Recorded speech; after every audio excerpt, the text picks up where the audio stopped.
it is hard for me now to remember why they brought me here. They have given me a very nice room. It is small. It has a narrow bed, a built-in wardrobe, a table and chair, a wash basin, and a bookcase. The room is small, but it is big enough for me. There is a high window opposite the door. If I stand on tiptoe, I can look out onto green fields. Sometimes, for reasons I do not understand, I don't see fields when I look out, but huge saucer-shaped lights, blinding lights that hurt my eyes. Most of the time I am alone, but sometimes they come and talk to me. I think they come about twice a day, but I am not sure, because I find it difficult to know what time it is, or what day it is, or why I am here. They always ask me the same questions. Their voices are high-pitched, squeaky. They sound like mice to me. I am used to them now, and I try to be polite. I try very hard to answer their questions. They watch me closely as they interrogate me, their bright red eyes searching mine to see if I am telling them the truth. But what is the truth? I can remember the awful moments before the crash, the terrible moments when I lost control of the machine. I can remember trying desperately to escape before impact, but I couldn't open the door. I can remember the sensation of spinning and falling and the moment when I hit the ground. I was trapped, crushed by an enormous weight on my chest. I can still hear the sound of my own screams at that moment. The rest is blackness. Who are you? What is your name? Why did you come here? I have no answers to their questions. They seem to be fascinated by my body. As they talk, they walk around me, reaching up to stroke my arms, to hold my hand, to prod my 30 soft flesh with their sharp fingers. When I am sitting, they like to run their fingers through my tight curly hair, or to touch my face, especially my lips.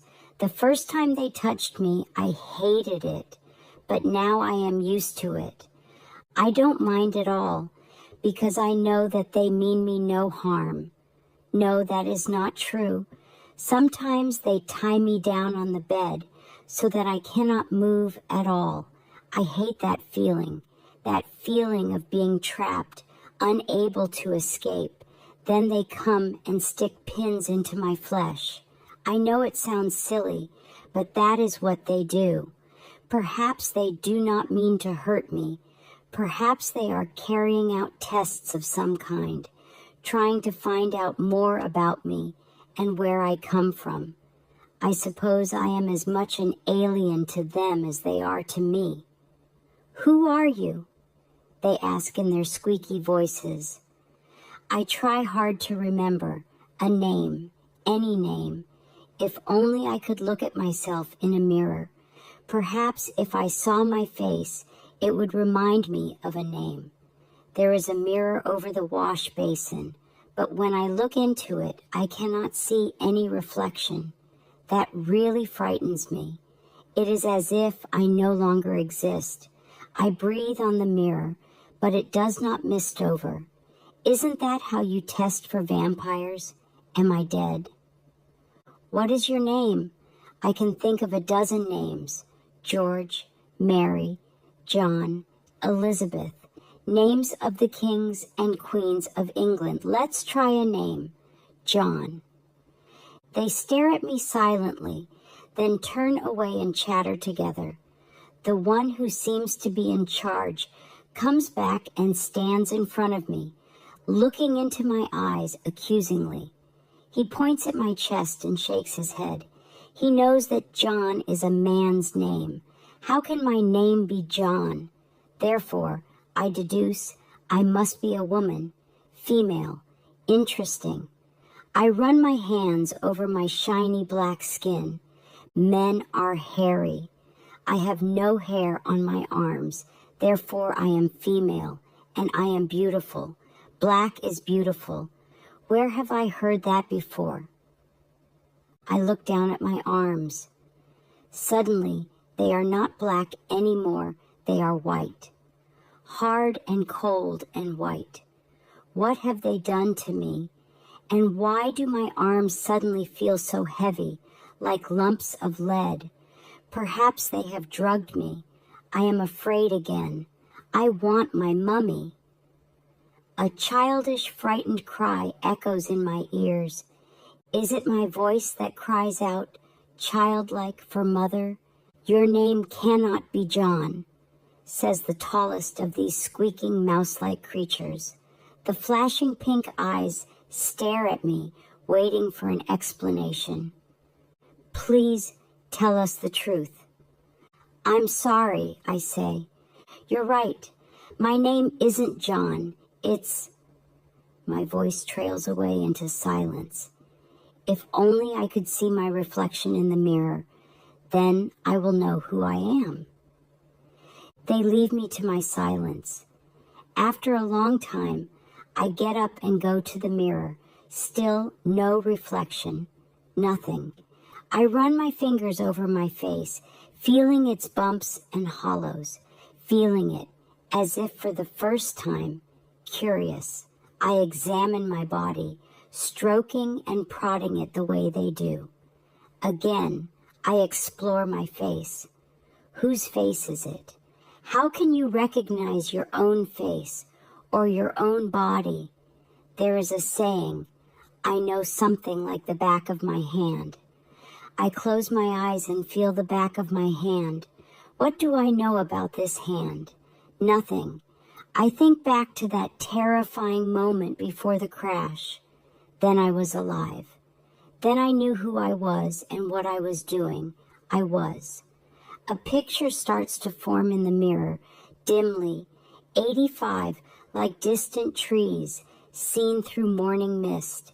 I examine the picture in the mirror as if it were an old faded photograph. I can just make our table. That's it. There's a table and food and people eating and talking and laughing. I can see a woman, plump and loving, serving the food to the others. The mother of this happy family. My mother, my mother. It is just like a scene from one of those movies about the American Deep South. She looks at me. Mary Jean, stop your daydreaming and eat your dinner. She says. I run to the door, hammering on it to make them hear. Mary Jean, I shout. My name is Mary Jean. Listen to me. It's Mary Jean. Nobody comes. I go back to the mirror. It is blank again. That comforting picture of my family has gone. Where is my mother? And where am I? Pretty little Mary Jean with her tight black curls and her dreamy eyes. The blackness has returned. I try to scream but cannot. Desperately, I throw myself face down on the bed and cry myself to sleep. Later, much later, the sound of voices from a long way off. Strong voices, not squeaky mouse-like voices, but firm and businesslike. And bright lights, huge saucers of light, burning through my closed eyelids. Suddenly, I am afraid to open my eyes. He's coming round, doctor. It was a woman's voice. I struggled desperately to remember where I was. Thank you, nurse. This was another female voice, the voice of someone who was used to being in charge. It could only be the doctor. I opened my eyes, not afraid of the lights anymore. The doctor was holding my hand and looking down at me. I could see that her eyes were blue behind her pink-framed spectacles. Well, young man, she went on, holding my hand, we were very worried about you. Where have I been? I whispered, realizing, as I said it, that it must have sounded like a very stupid question. You've been unconscious for several days, John, my dear. It's been quite a struggle, but you've made it, despite all your broken bones. It looks as if you're going to be all right after all. Just try to get some rest." She turned to the nurse. "Mary Jean, would you give him a sedative, please?" As the nurse approached with the needle full of the sedative fluid, I heard the doctor say to her, "These youngsters and their fast cars, there ought to be a law against them." The nurse made me comfortable, or at least as comfortable as it is possible to be when you are encased from head to toe in plaster. I heard the click-click of her heels on the hard floor as she walked away. It was a comforting sound. Soon I was in a deep, untroubled sleep.